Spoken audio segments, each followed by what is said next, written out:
Laura Kuenssberg's unearthed comments surrounding her initial reaction to the UK's historic Brexit vote has sparked a furious BBC bias row. The BBC political editor described how the referendum changed the course of British history in an interview in 2016, after the UK voted to leave the EU. But after her comments were unearthed by express.co.uk, readers were furious, claiming it showed the broadcaster's bias towards Remain. 4 years ago Ms. Kuenssberg told Press Gazette that no one knows what the consequences of the Leave vote would be, least of all the politicians. She exposed the stance after collecting an award for Best Reporter for her coverage of the referendum. Although Ms. Kuenssberg admitted the vote didn't surprise her, she did claim that her job within journalism had changed as a result. The former ITN reporter said, "Clearly our decision to leave the EU is the biggest political decision we will take as a country for decades.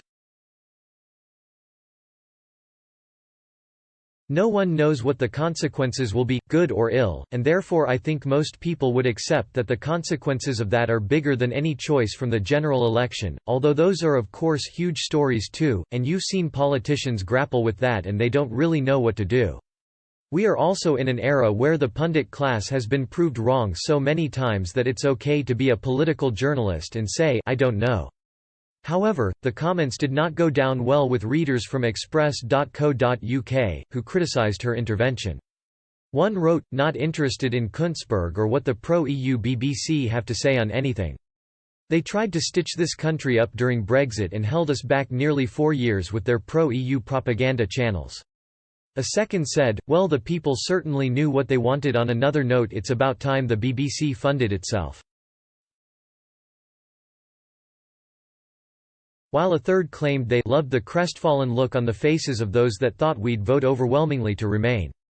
As a member of the BBC, Ms. Kuenssberg is expected to stay impartial and not expose which side of the Brexit debate she was on. Ms. Kuenssberg's reporting career has been plagued with accusations of bias, from both sides of the political spectrum. She vehemently denies this, claiming she would die for impartiality at the BBC. Nevertheless, in the same year, Ms. Kuenssberg was accused of bias against Labour and Jeremy Corbyn, which saw a petition launched calling for her dismissal. However, the petition was later withdrawn by website 38 Degrees due to concerns that it had become a focal point for sexist and hateful abuse made towards Laura Kuenssberg.